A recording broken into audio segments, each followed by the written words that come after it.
अस्सलाम वालेकुम, मैं हूं शाहजेब खानजादा। कई माह के इंतजार, मुसलसल वार्निंग्स और लंबी तैयारी के बाद बिलाखिर इमरान खान ने आज लाहौर से अपने लॉन्ग मार्च का आगाज कर दिया है। इमरान खान का लॉन्ग मार्च फौरी इंतखाबात के लिए है, लेकिन आज इब्तिदा ही से उन्होंने फौज और उसकी आला क़यादत को निशाने पर ले लिया है। कल DGISI और DGISPR की न्यूज़ कॉन्फ्रेंस के बाद तहरीक इंसाफ के रहनुमाओं की तरफ से रद्द-ए-अमल इतना सख्त नहीं था जिस तरह आज लाहौर के लिबर्टी चौक से मार्च का आगाज करते हुए इमरान खान ने आला अस्करी क़यादत पर बराह रास्त तनकीद की है।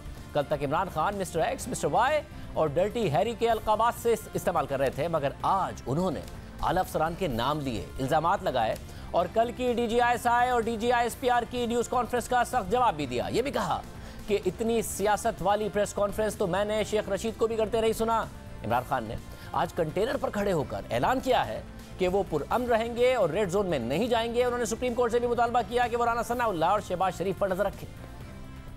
हमारे सुप्रीम कोर्ट ने हमें जिधर इस्लामाबाद में इजाजत दी है, हम सिर्फ उन इलाकों में जाएंगे, कोई कानून नहीं तोड़ेंगे, कोई रेड जोन में नहीं जाएंगे। मैं बड़े अदब से अपनी सुप्रीम कोर्ट को कहना चाहता हूँ कि 25 मई को आपने हमारी जो हक था, जमहूरी हक था, आपने उसकी तहफ़्फ़ुज़ नहीं किया। हमें मारा गया, लोगों को उठाया गया, घरों में गए, 3-3 बजे लोगों को उठाया पुलिस ने। मैं बड़े अदब से अपनी अदालतों को कहता हूँ कि इस बार ये जो जुराइम पेशा लोग हैं, 18 कत्ल करने वाला मुजरिम राना सनाउल्लाह और शहबाज शरीफ, जिसका ह्यूमन राइट्स की रिपोर्ट में है कि इसने पुलिस मुकाबले में कितने लोग मरवाए हुए हैं, इनके ऊपर आपको नजर रखनी है। इस वक्त इमरान खान का मार्च जारी है और उनके साथ मौजूद हैं साबिक वजीर खारजा शाह महमूद कुरैशी, जो हमारे साथ मौजूद हैं। शाह साहब, बहुत शुक्रिया हमें टाइम देने के लिए। शाह साहब, जाहिर है एक काफिला आपका जा रहा है, ये बताएगा कि आगे जाके क्या आपका प्लान है? धरना देंगे, क्या करेंगे, क्या प्लान के साथ जा रहे हैं? शाहजेब, अभी तो मैं ये कहना चाहूंगा कि हम लिबर्टी चौक से रवाना हुए हैं और जो सेंड ऑफ दिया गया वो काबिले दीद था। काश आप होते और अपनी आंखों से देखते, लोगों में जो जोश था, जो लोगों में जज्बा था, वो था कि एक के जरिए लोग को खून खराबे का खदशा है, फैमिलीज को खौफ में मुब्तला किया गया। लेकिन आज जो मैंने देखा कि लोग निकले, खवातीन निकली, बच्चों समेत निकली और ये के आपको बैकग्राउंड में आजादी के नारे सुनाई दे रहे हैं। वो इस गले के निजाम से और इन हुक्मरानों से आजादी मांग रहे हैं और ये एक बहुत बड़ी, मैं एक आवाम का रेला और लोगों के जज्बात जो है वो मैं देख रहा हूँ। लोग देख रहे हैं एक खौफ की जो फिजा थी वो टूटती चली जा रही है और लोग समझते हैं। अभी एक लेटेस्ट सर्वे सामने आया है कि दोनों बयानिए सामने रखे गए, 85% लोगों ने इमरान खान के बयानिए को दुरुस्त तस्लीम किया। शाह साहब, मुझे ये भी बताइएगा कि ज़ाहिर है खान साहब ने बड़ी बराह रास्त तनकीद की कल DGISI की प्रेस कॉन्फ्रेंस के हवाले से भी। पाकिस्तान में तारीखी तौर पर अगर हुकूमतें गिराने में अगर इदारे साथ ना हो तो फिर कामयाबी होती नहीं है। आप फिर भी पुरुमीद हैं कि इस क्राउड के साथ हुकूमत गिरा लेंगे? देखिए साजेब, हम किसी को गिराने नहीं निकले, हम कौम को जगाने के लिए निकले हैं। हम समझते हैं जब तक आवाम मोबिलाइज नहीं होगी इस मुल्क में तब्दीली नहीं आएगी और हमें लगता है कि आवाम की तवज्जो हासिल करने में हम कामयाब होते हुए दिखाई दे रहे हैं। आपने जलसों में देखा, आपने ज़िमनी इंतखाबात में देखा और आज लॉन्ग मार्च का पहला रोज है। अभी हमें 7-8 घंटे हो गए हैं और हम आजादी चौक और शाहदरा के नजदीक नहीं पहुंचे। लगता है कि लाहौर शहर उमड़ आया है बाहर सड़कों पे। तो हम किसी को गिराने नहीं, हम इस निजाम को समझते हैं तब्दील होना चाहिए। इस मुल्क में लोगों को हकूक मिलने चाहिए और जो कानून के ताबे होना चाहिए लोगों को। कि जो कानून से बाला है ना लोग, उसको नीचे लाना होगा, इंसाफ मुहैया करना होगा। लोगों के हकूक जो सलब होते रहे हैं उनकी हमें हिफाजत करनी होगी। अगर ह्यूमन राइट्स का एहतराम किया जाता, अगर फंडामेंटल राइट्स को प्रोटेक्ट किया जाता, अरशद शरीफ के खत पर जो उन्होंने सदर पाकिस्तान को लिखा था, अगर उस पर तवज्जो दी जाती तो शायद आज वो हम में मौजूद होते। और शाह साहब मुझे ये भी बताएगा, ज़ाहिर है अरशद शरीफ साहब के साथ जो हुआ, उनको अगर वाकई सिक्योरिटी दी जाती, उनकी बात सुनी जाती तो शायद वो हम में होते और ये अनफॉर्चुनेट वाक़या ना होता। शाह साहब मुझे साथ में ये भी बताइएगा कि आगे जाकर अगर इस सब के दरमियान जुम्मे को आपने पहुंचना है, नए आर्मी चीफ की समरी मूव हो गई, तकरूरी हो गई, तो आपको लगता है फिर भी आपके लॉन्ग मार्च के मकासद हासिल हो सकेंगे या उसमें वही दम रह जाएगा? देखिए, कौमों की तकदीर आवाम बदलती है, इदारों की अपनी अहमियत है, उनसे कोई इनकार नहीं कर सकता। एक माशरे को रेगुलेट करने के लिए उनके रोल को मैं तस्लीम करता हूँ। हमारी मुकन्ना है, हमारी अदलिया है, हमारे नेशनल सिक्योरिटी इंस्टीट्यूशंस हैं, उनकी अहमियत से कोई इनकार नहीं, बल्कि हम उनको पहले से ज्यादा मौसर और फाल देखना चाहते हैं। लेकिन फैसले का हक सिर्फ आवाम को है, और आज में पीपल्स पार्टी कहती थी और आज उस नजरिए से हट गई है और तरीके साफ कह रही है कि ताकत का सरचश्मा आवाम है, और हम मोबिलाइज करने के लिए निकले हैं और इंशाल्लाह करेंगे और आवाम के सब लाएंगे। और शाह साहब फिर इस आवाम को देखकर खान साहब भी कन्विंस्ड हैं कि रास्ता अब यही है, वो इदारों को नहीं कहेंगे कि न्यूट्रल ना रहो, इंटरवीन करो, जानवर होता है न्यूट्रल, ये अब नहीं करेंगे, अब ये आवाम के ऊपर ही रिलाई करेंगे खान साहब मुकम्मल तौर पर? हर इदारे को अपना आईनी रोल अदा करना चाहिए। हम कभी नहीं कहेंगे कि कोई इदारा आइन से तजावुज करे। आइन का जब हमने एहतराम करना शुरू कर दिया, रूल ऑफ लॉ को हमने तस्लीम कर दिया और सब तबकात को उसके ताबे कर दिया, माशरा तब्दील हो जाएगा और लोगों के हकूक जो हैं वो महफूज हो जाएंगे। हमारी जो तवज्जो है वो आवाम पर है, और हम समझते हैं कि आवाम को ही मोबिलाइज करके एक डेमोक्रेसी में तब्दीली लाई जा सकती है, वोट के जरिए, बैलेट बॉक्स के जरिए। शाह साहब, कल आपने जो प्रेस कॉन्फ्रेंस की आप लोगों ने, जाहिर है उसमें वो बातें नहीं थी जो आज खान साहब ने तकरीर में कर दी हैं, बराह रास्त उन्होंने नाम ले लिए हैं।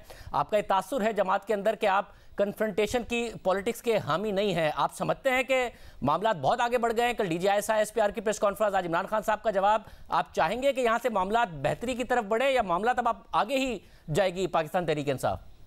देखिए, हम क्या कह रहे हैं, हम कह रहे हैं कि सब इदारों का अपना रोल है, और मैं ये भी कहता चलूं, हम समझते हैं कि एक मजबूत फौज हमारे मुल्क की जरूरत है। हम इस इदारे का एहतराम करते हैं। हम कहते हैं कि इस इदारे ने पाकिस्तान की बका के लिए अपनी जानों का नजराना पेश किया है, उससे कोई इनकार नहीं कर सकता। तो दहशतगर्दी की जंग में उन्होंने किरदार अदा किया, जो कोविड के जमाने में कोरोना की आफत के मुकाबला करने में सिविल इदारों के साथ उनकी फाल कोऑर्डिनेशन थी। अब फ्लड के दिनों में जो उनने खिदमात पर अंजाम दी है, उनसे कोई इनकार नहीं कर सकता। लेकिन कोई इदारा भी कानून से बाला नहीं है, कोई फर्द भी कानून से बाला नहीं है, और अगर अफराद कानून से बाला हो जाए, अगर इदारे कानून से बाला हो जाए, तो वो माशरे को मुतासिर करते हैं और लोगों के हकूक तलब होते हैं। देखिए, आज आजम स्वाति ने जो प्रेस कॉन्फ्रेंस की है, काबिल गौर है। एक सेकेंड वेरिएंट अगर वो दुहाई दे रहा है तो ये काबिल गौर बात है, काबिल तशवीश बात है। ऐसा किसी महज़्ज़ब माशरे में ऐसा नहीं होता। शहबाज गिल के साथ जो कुछ हुआ ऐसा नहीं होता।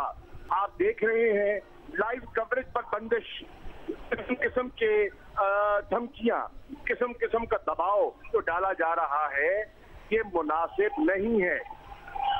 ऐसा ये बड़ी खुशाइन बात है, शायद बड़ी खुशाइन बात है कि हमारे मुख्तदर हलकों ने कहा कि वो आईनी कैंप रहते हुए एक ये कहते हैं ना सियासत से अलग होंगे। बिल्कुल दुरुस्त कहा, ऐसा ही होना चाहिए। लेकिन फिर आज हुकूमती वज़रा को हुकूमती मौक़िफ़ पेश करना चाहिए और उन्हें आकर वो मौक़िफ़ पेश करने की जरूरत महसूस न होती।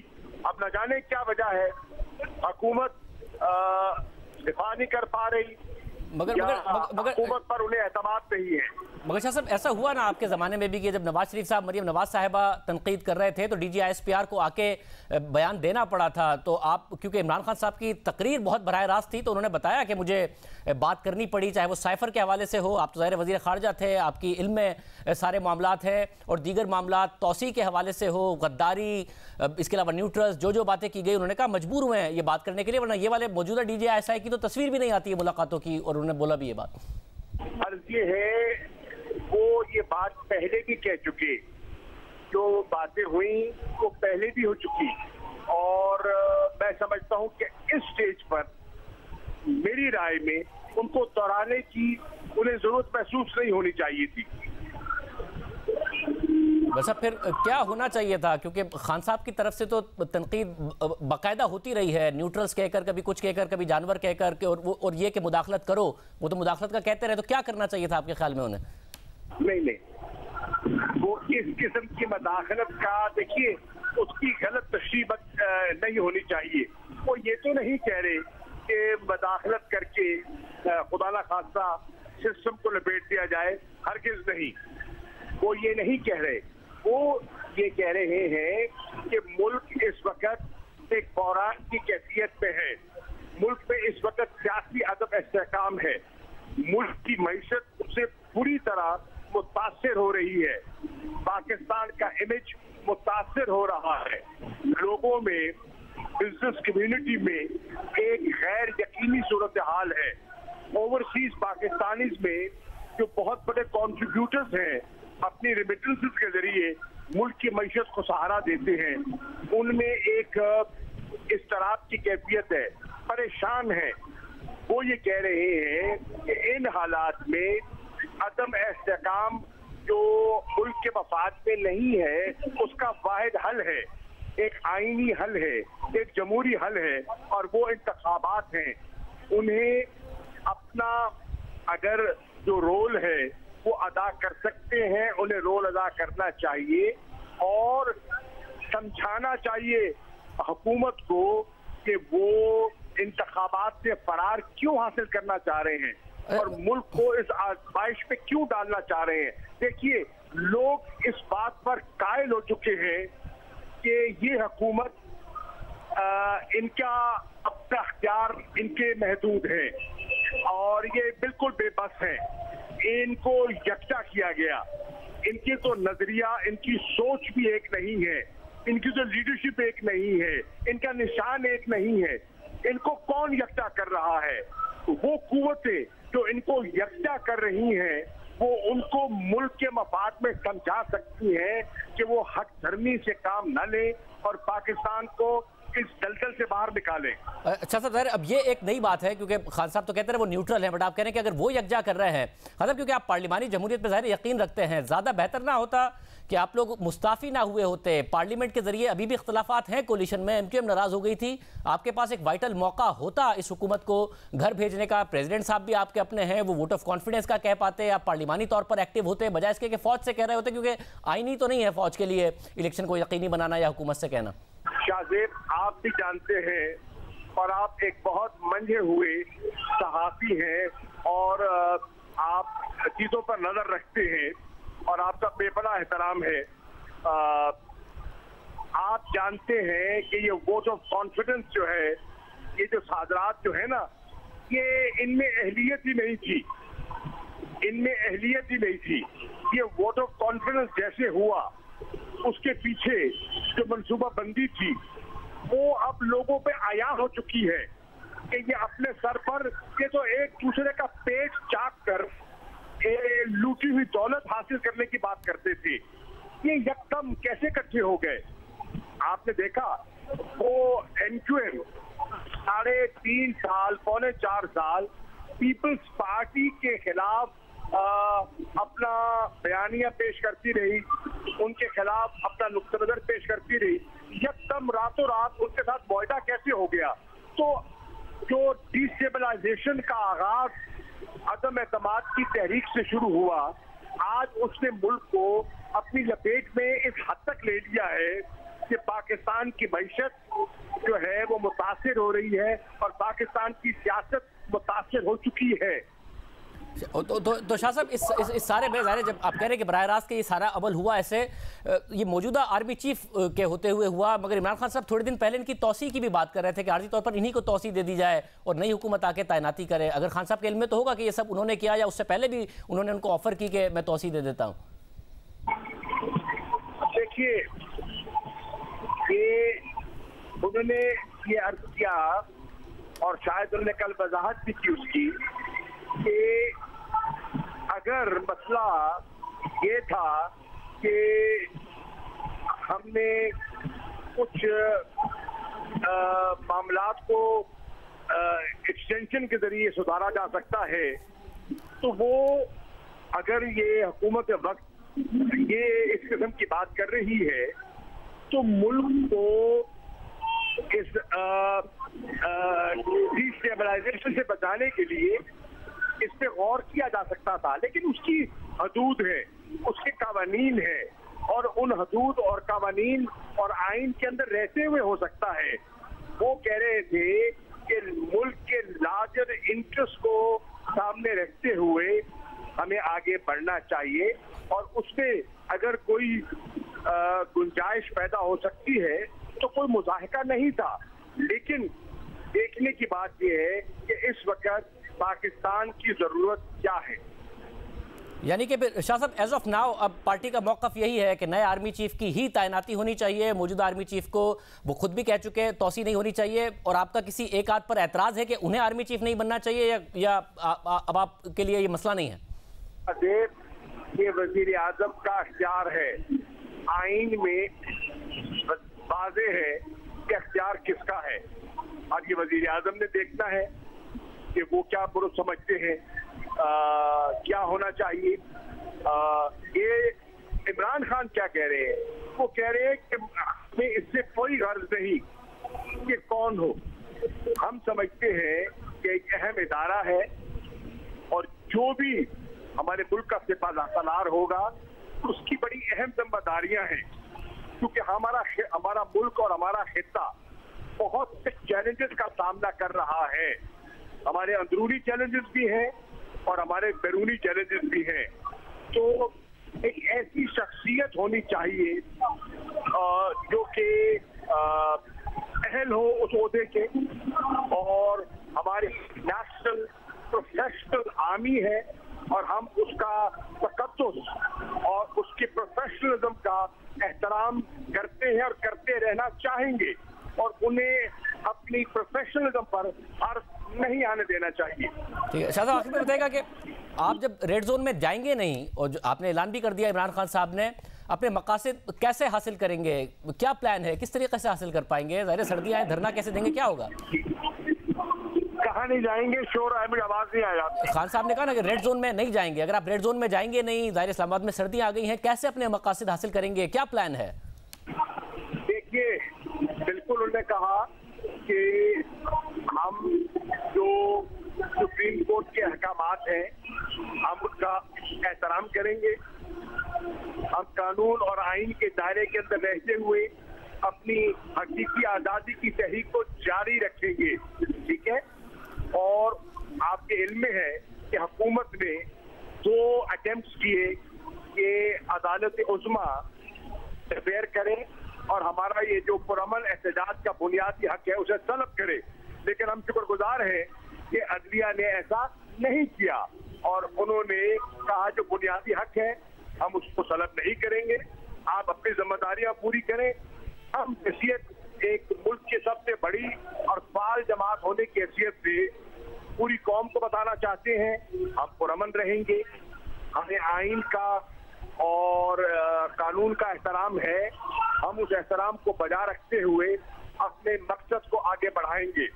हमारा मकसद जो है हुकूमत पर कब्जा करना, इस्लामाबाद पर कब्जा करना नहीं है। हमारा मकसद ये है हुक्मरानों को ये कायल करना कि अवाम उनसे लाताल्लुक हो चुके हैं, अवाम उनसे मायूस हो चुके हैं। अवाम समझती है कि मौजूदा इस जो बात की बोली है, इनके पास मुल्क का कोई हल नहीं है और मुल्क का मुस्तकबिल इनके हाथों में महफूज नहीं। चुनाचे वो लोगों के पास चले जाएं और अगर वो समझते हैं कि लोग उनकी बात को अहमियत देंगे तो इंतखाबात के जरिए उनको मुंतखब कर लेंगे। अगर वो समझते हैं कि लोगों को उन पर एतमाद नहीं है और लोग इमरान खान पर एतमाद करते हैं तो वो उनका चुनाव कर लेंगे। तो फैसला आवाम पे छोड़े। ठीक है शाह साहब, और कोई दरमियान की तारीख हो सकती है कि अगस्त 2023 ना हो तो आप मान सकते हैं अप्रैल, मार्च, अप्रैल, कोई ऐसी तारीख हो जाए, तारीख अगर आपको मिल जाए?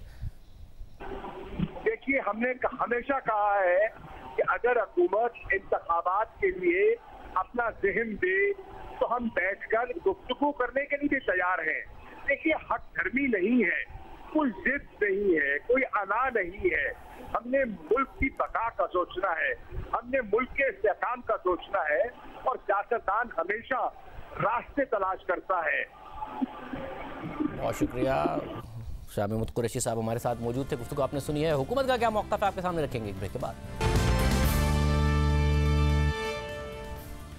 बाकी वज़ीर दाखिला राना सनाउल्लाह साहब हमारे साथ मौजूद हैं। राना साहब, बहुत शुक्रिया हमें शो में ज्वाइन करने के लिए। राना साहब, उन्होंने इमरान खान साहब ने आज कह दिया कि हम रेड जोन में जाएंगे नहीं। शाह महमूद कुरैशी साहब हमारे साथ मौजूद थे, उनसे जब हमने पूछा कि ज़रा पीछे हुकूमत आ जाए, आप ज़रा आगे चले जाए, तो उन्होंने इंतखाबात पे हम बातचीत करने को तैयार हैं। तो कहीं ना कहीं अच्छा नहीं होगा पॉलिटिकली इंगेज कर लें? जब आप मुतमईन हैं कि इस्टेब्लिशमेंट तो आमने सामने आ गई है इस वक्त तहरीक इंसाफ के, तो अब क्या बात करनी है? नहीं, देखें शाहजेब, दो या तीन चीज़ें हैं। नंबर एक, ये जो है ये सियासतदानों वाला रवैया अपनाएं, ये एक जमहूरी रवैया जो है वो अपनाएं। हर वक्त दूसरों को गालियाँ देना, हर वक्त ये कहना कि हिज़्ब इख्तिलाफ या मुखालिफ सियासतदान जो हैं वो सारे चोर हैं, वो सारे डाकू हैं, उनको मैं छोड़ूंगा नहीं, इनको मैं रहने नहीं दूंगा, इनके साथ मैं बैठूंगा नहीं, मैं इनके साथ बैठने की बजाय मैं मर जाना पसंद करूंगा। ये इस किस्म की जो लूज टॉक या आवारा गुफ्तगू है, इसके ऊपर इनको कंट्रोल करना चाहिए।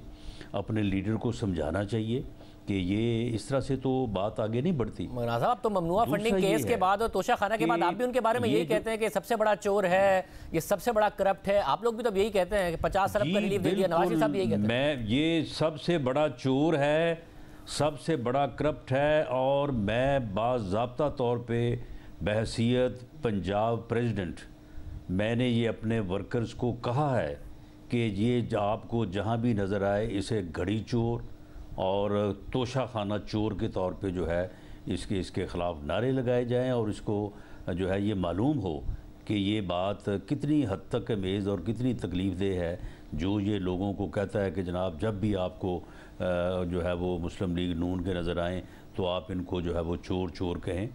ये अब मुसल्लमा तोशा खाना चोर है। अभी आप थोड़ी देर पहले कह रहे थे कि ये चोर कहना बंद करें, आप खुद कह रहे हैं। नहीं तो फिर ये अगर ये बंद होगा तो हम बंद हो जाएंगे।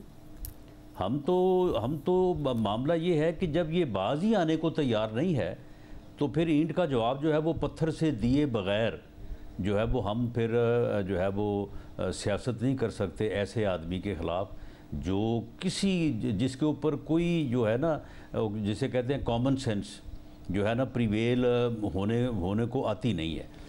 दूसरी बात ये है कि ये कह रहे हैं कि इलेक्शन की पहले डेट दें फिर बात करेंगे। नहीं, ऐसा नहीं है। ये बात करें, उसमें बैठ के बात करें कि इलेक्शन कब ये समझते हैं कि होने चाहिए, हम भी समझते हैं कि कब होने चाहिए और हालात क्या हैं, और इलेक्शन एक फ्री फेयर इलेक्शन के होने के लिए कौन कौन सी चीज़ें हैं जिनका इलेक्शन से पहले होना ज़रूरी है, ये उसके ऊपर आके बैठ के बात करें। तो यानी कि आप पहले हमें डेट दें फिर हम बात करेंगे। तो ये हो सकता है कि अगर आपको डेट दे दें तो फिर बात किस बात की करनी है? तो ये मुमकिन है कि हुकूमत भी जरा 2-3 महीने पीछे आ जाए, आप मार्च अप्रैल मई का सोचें, वो भी ये फौरी से जरा आगे बढ़ें, 3-4 महीने आप पीछे, 3-4 महीने वो आगे, और दरमियान में कुछ कंसेंसस हो जाए। देखें, मैं तो एक सियासी वर्कर के तौर पे समझता हूँ कि जब दो फरीक बातचीत करने पे आमादा हो जाते हैं तो फिर किसी फरीक की भी हतमी बात या दो टोक बात तो नहीं मानी जाती। जो हम कहेंगे वो भी शायद नहीं माना जाएगा, तो जो ये कहेंगे वो भी नहीं माना जाएगा। कोई निकलेगा तो दरमियानी रास्ता, लेकिन दरमियानी रास्ता निकालने के लिए बैठा जाए, ना कि हमें जी पहले आप डेट दें तो उसके बाद फिर हम बात करेंगे। तो ये जो रवैया इनका है, ये दोनों चीज़ों को अगर ये इदराक करें और उसके बाद ये सियासी जमातों के साथ, तमाम सियासी जमातें जब आपस में बैठ सकती हैं, PMLN और पीपल्स पार्टी आपस में बैठ सकती है, आपस में बैठ के बात हो सकती है, बहुत सारे जो है वो चीज़ें जो है वो इश्तराक होती हैं, इख्तलाफ जो है वो भी कुछ चीज़ों पे होता है। लेकिन ये तो अजीब गरीब सियासत कर रहा है इस मुल्क में, नफ़रत की सियासत कर रहा है, बुग़्ज़ की सियासत कर रहा है, अपने मुखालफ को जो है वो तस्लीम ना करने की सियासत कर रहा है। जब तक आप अपने मुखालफ को इज़्ज़त नहीं देंगे तो आप जो यानी इख्तलाफ राय है उसका एहतराम नहीं करेंगे तो फिर जमहूरियत तो इसके सिवा जो है वो चल ही नहीं सकती। सब ये अहम बात है कि आप भी कह रहे हैं कि अगर बात होगी तो कोई दरमियान का रास्ता निकल सकता है। ज़ाहिर नैरेटिव को ज़रा वो भी नीचे करें, आप कह रहे हैं आप भी करेंगे, ये एक अहम बात है। मगर साथ में राज साहब, कल जो DGISI और DGISPR ने प्रेस कॉन्फ्रेंस की, आज इमरान खान साहब बराह रास्त हो गए हैं, बराह रास्त जवाब दिया। आपने देखा उनकी क्राउड ने किस तरह रिस्पॉन्ड किया। अब शॉर्ट टर्म में आप सोच रहे हैं कि जी इस्टेब्लिशमेंट और इमरान खान आमने सामने तो आपका फ़ायदा है, आपको नहीं लग रहा कि अगला इलेक्शन अगले ही साल है और इमरान खान साहब एक एंटी इस्टेब्लिशमेंट बयानिया बना के जा रहे होंगे, तो ये तो आपका था, वो भी आपसे चोरी हो गया, महंगाई का बयानिया भी आपसे चोरी हो गया, आपको बड़ा नुकसान होगा। आपने देखा उनका क्राउड किस तरह रिस्पॉन्ड कर रहा था। नहीं, देखें, क्राउड उसका वही रिस्पॉन्ड कर रहा था ना जो उसका क्राउड है। वो जो भी कहेगा वो उसको रिस्पॉन्ड करेगा। वो अपने किसी मुखालिफ का उल्टा नाम लेगा, वो उसको रिस्पॉन्ड करेगा। वो अपने मुखालिफिन को गालियाँ देगा तो वो उसको रिस्पॉन्ड करेगा। ये तो ऐसे ही होता है। हमारा क्राउड जब होता है तो हम भी अगर अपने मुखालिफ के ख़िलाफ़ कोई ज़रा तुंदो तेज़ बात करते हैं तो आगे से क्राउड जो है वो रिस्पॉन्ड करता है। लेकिन लीडरशिप का ये काम नहीं होता। ये इस्टेब्लिशमेंट को जो ये चैलेंज कर रहा है, इसका चैलेंज और हमारे चैलेंज में फ़र्क है। हमारा इस्टेब्लिशमेंट को चैलेंज ये था कि आप अपने आइनी जो है वो दायरे में रहें और आप इस मुल्क की सियासत में जो है वो मुदाखलत ना करें। इसका जो चैलेंज है वो ये है कि आप आइनी दायरा कार में ना रहें, आप सियासत में जो है वो दखल दें और मुझे दोबारा से लाडला बना के जो है ना वो मुझे वज़ीर आज़म बना दें। तो ये तो अब ना तो इस्टेब्लिशमेंट करने वाली है और ना ही हम जो है इसको करने देंगे। बाकी और साहब इस बात को ज़ाहिर है वो छुपा के नहीं रख रहे हैं, इस बात को वो छुपा के नहीं रख रहे हैं, बड़ा खुलेआम कह रहे हैं।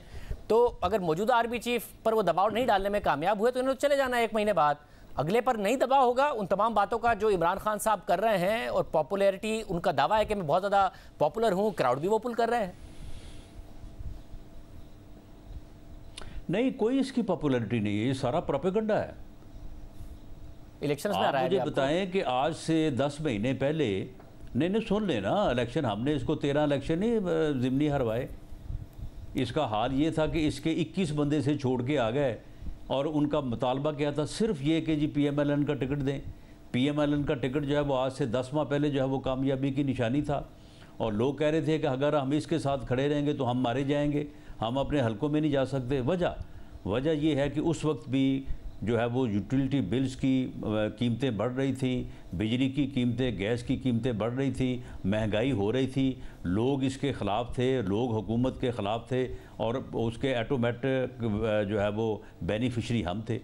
अब जब से हम इसकी जगह पे चले गए हैं और ये हमारी जगह पे चला गया है तो कीमतें फिर भी बढ़ रही हैं। कीमतों को हम कंट्रोल नहीं कर सके, बल्कि वो पहले से, मैं तो अपनी पार्टी की मीटिंग्स में भी कहता हूँ और प्राइम मिनिस्टर साहब के सामने भी कहता हूँ कि पहले अगर महंगाई की रफ्तार जो है वो अगर 60 किलोमीटर फी घंटा थी तो हमने आगे 70-80 कर दी है। तो उस वजह से लोग जो हैं वो हमसे नाराज़ हैं और उसका जो है वो फ़ायदा जो है वो इसको पहुंच रहा है। सब तो फिर हो रहा है, तो ज़ाहिर है हुकूमत तो आपने बाय चॉइस ली थी ना, आप कंटेस्ट भी कर रहे हैं। जब हम इन मुश्किलात पे काबू पा के हम लोगों को रिलीफ देने की तरफ आएंगे जो कि हम आ रहे हैं, तो इंशाअल्लाह ताला लोगों की नाराज़गी दूर होगी। ये अगले 1-1.5 माह की बात है, इससे ज़्यादा बड़ी बात नहीं है। मगर राना साहब, आपको याद है ना कि एक ज़माना था जब ज़ाहिर एस्टैब्लिशमेंट भी आपके खिलाफ थी, हुकूमत वक्त भी आपके खिलाफ थी, आप लोगों की गिरफ्तारियां भी हो रही थी, आपकी लीडरशिप भी गिरफ्तार थी, मगर उसके बावजूद आपकी पार्टी नहीं टूटी। और उसकी वजह यही थी कि ज़ाहिर जो शेर का निशान था वो उस वक्त जीत रहा था, बाई इलेक्शंस में जीत रहा था। अब टूटेगी तहरीक इंसाफ भी नहीं, अगर इस्टेब्लिशमेंट आमना सामना आ गया है। बल्ला, अगर इस वक्त बल्ला जो है वो एक जीत की जमानत होगा तो टूटेगी नहीं, तोड़ेगी। देखें शाहजेब, इस्टेब्लिशमेंट क्यों तोड़ेगी? पहली बात तो ये है, हम तो बुनियादी तौर पे इस बात के ख़िलाफ़ हैं कि इस्टेब्लिशमेंट जो है वो किसी को इलेक्शन जितवाए, किसी को हराए, किसी जमात को तोड़े, किसी को बनाए। हमारी तो सारी ज़िंदगी की ये जद्दोजहद है। और अगर अब इस्टेब्लिशमेंट ने ये फ़ैसला किया है कि वो पॉलिटिकल रहेंगे और वो सियासत में दखल नहीं देंगे और वो अपने आइनी दायरा कार में रहेंगे, तो मैं समझता हूँ कि इस जद्दोजहद में सबसे बड़ा कामयाबी का सेहरा जो है वो मियाँ नवाज शरीफ के साथ है। उसने सबसे ज़्यादा कुर्बानी, सबसे ज़्यादा मुसीबतें, सबसे ज़्यादा जो है वो मुश्किलात उठाई हैं। उसके बाद दर्जा पर दर्जा हमारा भी किसी न किसी जगह पे जो है वो हिस्सा बनता है। हम तो इस हक़ में नहीं है कि इस्टेब्लिशमेंट तहरीक इंसाफ को तोड़े, बिल्कुल नहीं। तहरीक इंसाफ भी इलेक्शन में आए, हम भी आए, फेयर फ्री इलेक्शन हो, ठीक है, जो भी उसका रिज़ल्ट होगा वो 19-20 का कोई फ़र्क हुआ भी तो हम उसको तस्लीम करेंगे।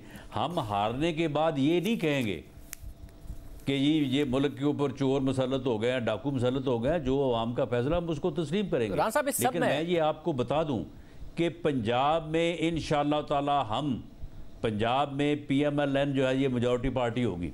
राजा साहब, ज़ाहिर इलेक्शन में पता चल जाएगा, मगर अहम बात यह कि नवाज शरीफ साहब ने कहा कि अपनी मर्जी का आर्मी चीफ लगाने के लिए लॉन्ग मार्च है।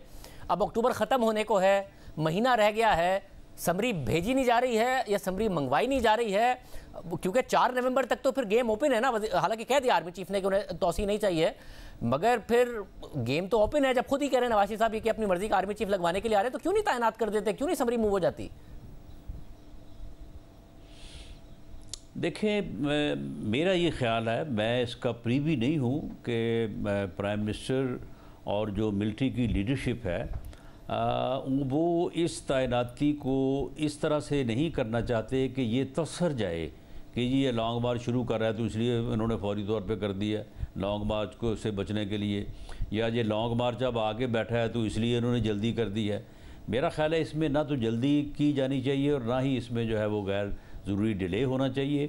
और वो वक्त जो बनता है नवंबर का 1st या 2nd वीक, तो मेरा ये ख्याल या मेरी ये असेसमेंट है कि उसमें जो है ये अमल मुकम्मल हो जाएगा। सब ऐसा ना हो कि खान साहब बैठ जाए तो फिर ये हो रहा हो कि जब तक बैठे तब तक नहीं करेंगे तो फिर तौसी चलती रहे। नहीं, वो तो 28 या 29 नवंबर की जो कट ऑफ डेट है उससे पहले हर कीमत पे होगा ये बैठें या ना बैठें। लेकिन आज इन्होंने लॉन्ग मार्च शुरू करने से पहले मैंने इनकी जो है वो तकरीर ख़ुद जो है वो लफ्ज़ ब लफ्ज़ सुनी है और मैं मशकूर हूँ इनका कि मेरे साथ हमेशा ये अजहार मोहब्बत करते हैं। और आज शुरू करने से पहले लॉन्ग मार्च जो है वो इन्होंने मेरे साथ मोहब्बत का इजहार किया है। तो आज इन्होंने जो पब्लिक कमिटमेंट की है, इन्होंने पब्लिकली कहा है कि हम रेड जोन में नहीं जाएंगे। इन्होंने पब्लिकली कहा है इमरान खान साहब ने कि हम उन जगहों पे बैठेंगे जहाँ पे सुप्रीम कोर्ट ने उनको मुतय्यन किया है। तो इस बारे में हम जो है वो बिल्कुल अपनी मीटिंग्स में गौर करेंगे और अगर ये पब्लिक कमिटमेंट जो है उससे निकलना थोड़ा मुश्किल होता है तो इस बारे में जो है वो ये बात अभी मैं अकेला तो फ़ैसला नहीं कर सकता। फ़ैसला तो जो है वो वज़ीर-ए-आज़म और बाकी दोस्तों की मशावरत से होगा। तो अगर ये इस कमिटमेंट के ऊपर पूरा उतरते हों तो हमें कोई ऐसा शौक़ नहीं है कि हमने इनके साथ तसादम करना है। तसादम ऐसी सूरत में ही होगा कि अगर ये इस्लामाबाद पे चढ़ाई करें ये जथा लेके आके जो है वो रेड जोन में दाखिल हों और वहाँ पे जो बिल्डिंग सिंबल ऑफ स्टेट हैं उनको कंप्रोमाइज़ करें और वहाँ पे ये कहें कि हम रियासत को घुटने टेकने पे मजबूर करेंगे। ऐसी अगर ये सूरत पैदा करेंगे तो उसका जवाब जो है वो फिर बहुत सख्ती से और जो है वो एक मसाली जो है वो तरीक़ाकार से जो है वो दिया जाएगा, जो कि बाद में फिर किसी को ऐसी जरूरत ना हो। ये जथा कल्चर जो है, यानी कि वरना ये आते हैं कर लें अपना आगे प्रोटेस्ट। एहतजाज जो है उसके लिए जी बिल्कुल जमहूरी प्रोटेस्ट के लिए जो कि आइन और कानून जिसकी इजाज़त देता है उसके तो हम खिलाफ नहीं है और ना हमें खिलाफ होना चाहिए। बहुत शुक्रिया, गुफ्तगू आपने सुनी। इस वक्त क्या माहौल है, सूरत हाल किस तरफ जा रही है, मज़ीद बात करेंगे एक ब्रेक के बाद।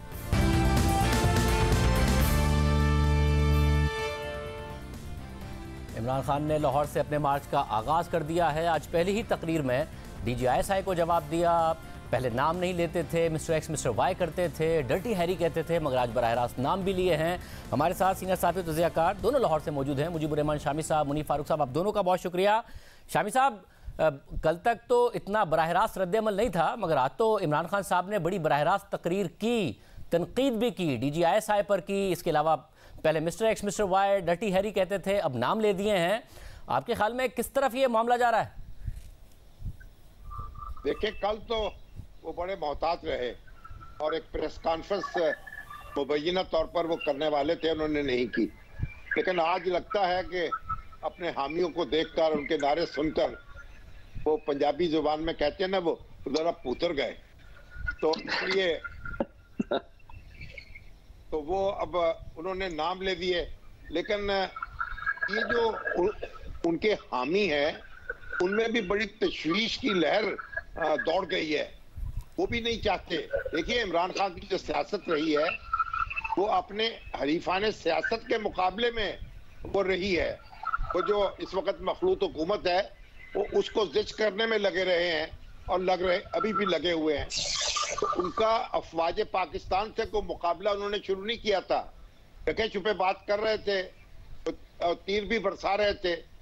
लेकिन अब जो उन्होंने ये रवैया अपनाया है, मैं समझता हूं कि इसका नुकसान तो उनको भी होगा और जाहिर है कि हमारी सियासत को भी होगा और हमारे अदारे जो हैं उनको भी होगा।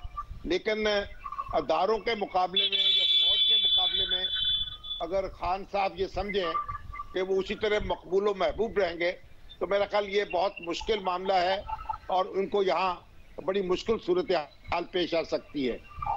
मुनीब, आप बताइएगा, ज़ाहिर एक तरफ तो हुकूमत के लिए शायद ये एक अच्छी बात हो कि उन्हें नज़र आ रहा हो कि वो जो कहते थे कि न्यूट्रल पूरी तरह न्यूट्रल नहीं है, कि कम से कम इस लॉन्ग मार्च के पीछे शायद उन्हें लगे कि इस्टेब्लिशमेंट नहीं है या इस्टेब्लिशमेंट का कोई धड़ा नहीं है। मगर दूसरी तरफ आज जब खान साहब बोल रहे थे तो उन्हें क्राउड से रिस्पांस मिल रहा था। हमने देखा कि किस किस्म के नारे लग रहे थे। तो कल की प्रेस कॉन्फ्रेंस, उसके बाद आज इमरान खान साहब का जवाब, एक जो एंटी इस्टेब्लिशमेंट उनका बयानिया है उसको तक़वियत देता है या नहीं देता? उनको क्राउड मोबिलाइज करने में फ़ायदा होगा, नुकसान होगा इसका? देखिए शाहजेब साहब, बहुत शुक्रिया। इमरान खान साहब की सियासत का महवर अब सिर्फ और सिर्फ ये है कि उन्होंने पाकिस्तान की एस्टेब्लिशमेंट को टारगेट करना है। देखिए, इमरान खान साहब की सियासत का एक तरीका है, वो ये कि जो भी इमरान खान साहब को उनके इर्द गिर्द या उनकी शख्सियत पर जो फसाड एक कायम उन्होंने किया हुआ है उसको अगर कोई एक्सपोज करेगा, उसकी कलई खोलेगा तो इमरान खान साहब उसे टारगेट करेंगे। चाहे वो इलेक्शन कमीशन हो, चाहे वो पाकिस्तान की अफवाज हो, चाहे वो DGISI हो। अब DGISI ने जो कल बातें की हैं, हम उसे बड़ी ही सादा जुबान में कह सकते हैं कि वो एक अनकंफर्टेबल ट्रूथ था। अब इमरान खान साहब मियां नवाज शरीफ को टारगेट करते रहे और कहते रहे कि हाँ भाई, इन्होंने तो गालिबन जनरल आसिफ नवाज साहब को BMW ऑफर की थी बतौर रिश्वत। तो यहाँ तो इमरान खान साहब भी रिश्वत ही ऑफर करते हुए पकड़े गए, रंगे हाथों पकड़े गए। यानी वो एक सिटिंग आर्मी चीफ को उसकी मुद्दत मुलाजमत में एक्सटेंशन ऑफर कर रहे थे। अब इमरान खान साहब जब तक ये तमाम बातें करते रहेंगे, ठीक है, क्राउड जिसमें बहुत बड़ी तादाद यूथ की भी होती है जिनको पसंद एहतराम, बहुत सारे यंग बच्चों को नहीं पता कि पाकिस्तान के अंदर पाकिस्तान की तारीख क्या है, इदारों की जो सैंक्टिटी है वो कितनी अहमियत रखती है। इमरान खान साहब उन्हें एक तूफान बदतमीजी की तरफ ले जाते हैं, वो चल पड़ते हैं। तो मसला ये, इमरान खान साहब जिस इदारे के जिन शख्सियात के बिलखुसूस बेनिफिशरी रहे हैं, आज इमरान खान साहब उन्हें टारगेट कर रहे हैं। तो ज्यादा अरसे तक ये सिलसिला चल नहीं सकता। अभी जिस तरह शामी साहब फरमा रहे थे, मैं उस बात को सेकंड करूंगा कि आप रियासत के इदारों से और रियासत से बहैसियत एक सियासतदान, चाहे आप जितने मर्जी पॉपुलर हो, आप लड़ नहीं सकते। और पॉपुलर होना आपको लाइसेंस नहीं देता कि आप जो मर्जी चाहे वो बोल दें, जो मर्जी चाहे वो आप बयानिया बना दें और जिस मर्जी चाहे को आप लताड़ दें। ये भी जहन में रखिए कि आज एक अब जारी बात है, जैसे आप बहुत से लोगों से गुफ्तगू करते हैं अपने होमवर्क के लिए, शामी साहब से हमने सीखा है लोगों से बात करना, इंफॉर्मेशन गैदर करना। बहुत से लोगों से आज बात की, बहुत से अस्करी जराए से भी बात की, तो एक जुमला जिसकी तरफ बार बार इशारा किया जा रहा है वो ये कि इमरान खान साहब की सियासत की इस वक्त वो मिसाल है कि जब आप किसी मुर्गी को ज़बह कर रहे हो तो जितना वो चीखती है, इमरान खान साहब की सियासत की भी इस वक्त वही हालत है। इमरान खान साहब की सियासत ऐसी है कि वो पॉपुलर वेव कमांड कर रहे हैं, लोग उनके साथ हैं, लोग उनके साथ जुड़ रहे हैं या निकलते हैं, उनकी बात पे को ध्यान से रखते हैं, लेकिन लोगों को शायद ये पता चल रहा है कि आने वाले दिनों में इमरान खान साहब के लिए मुश्किलात ज्यादा बढ़ जाएगी। मगर शामी साहब, ये जो मुश्किलात की बात मुनीफ फारूक कर रहे हैं, खान साहब का रिस्क आपको नहीं लगता कि कैलकुलेटेड है? आर्मी चीफ ने 1 महीने के अंदर अंदर चले जाना है, हुकूमत अभी तक नए आर्मी चीफ की समरी तक की भी खबर नहीं आई है कि उसका हुआ क्या है, कब तैनाती होनी है, तो कैलकुलेटेड रिस्क है उनका। आर्मी चीफ कह चुके हैं कि उन्हें रुकना नहीं है और वो तौसी नहीं लेंगे। और खान साहब आज ये भी कह रहे हैं कि अगर आप बंद कमरों की बातें करेंगे तो बंद कमरों की बातें तो मेरे पास भी बहुत हैं। और ज़ाहिर खान साहब बतौर पॉलिटिकल लीडर ज़्यादा प्रेस कॉन्फ्रेंस कर सकते हैं, ज़्यादा तकारीर कर सकते हैं, ज़्यादा इंटरव्यू दे सकते हैं, तो रिस्क कैलकुलेटेड नहीं है आपके ख्याल में उनका?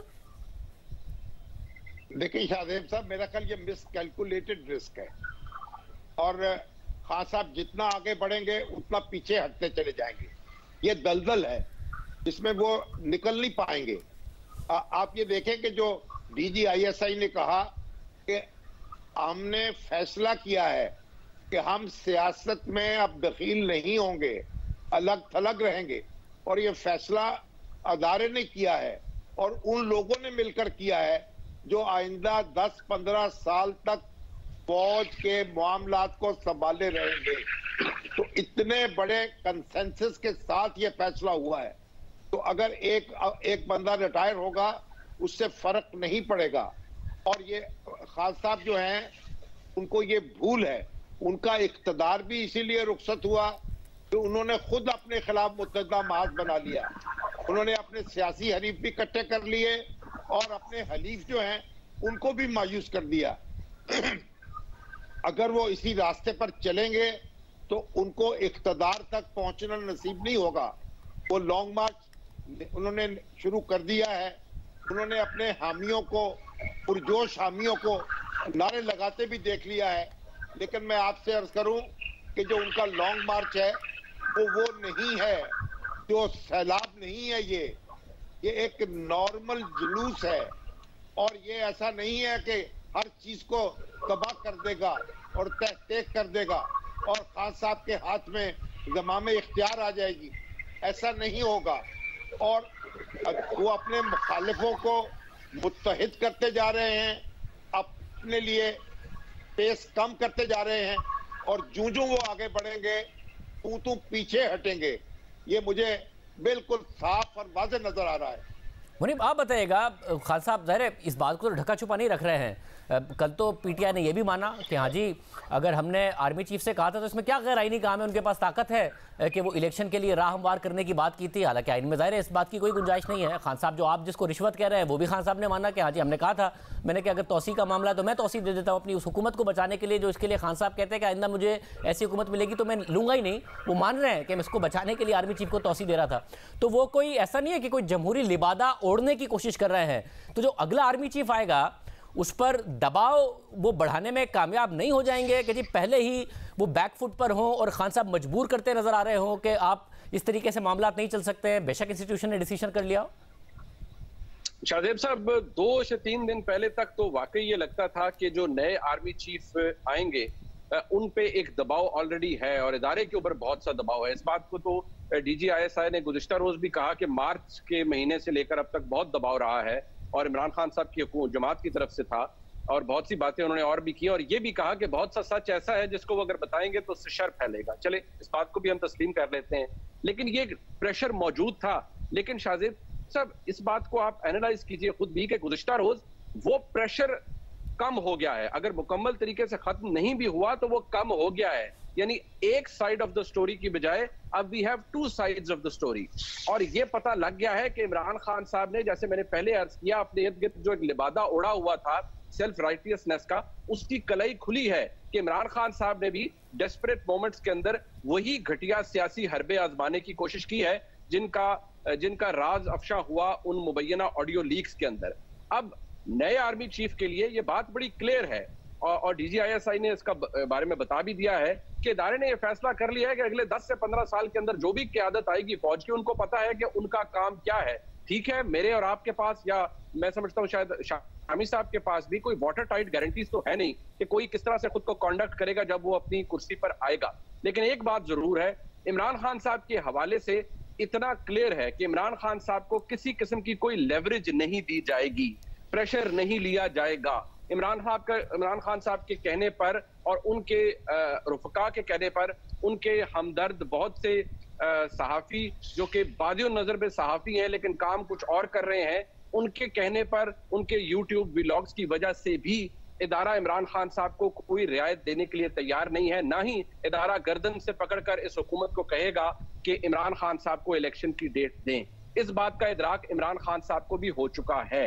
और जिन शख्सियात का जिक्र इमरान खान साहब ने आज किया, वहां पर भी एक ही पॉलिसी है, वहां पर भी अब नो नॉनसेंस की पॉलिसी है कि कोई अगर कुछ करेगा तो उसको खमियाजा भी उसको भुगतना पड़ेगा। बहुत शुक्रिया, आज के बाद में इतना ही, इजाज़त दीजिए। अल्लाह।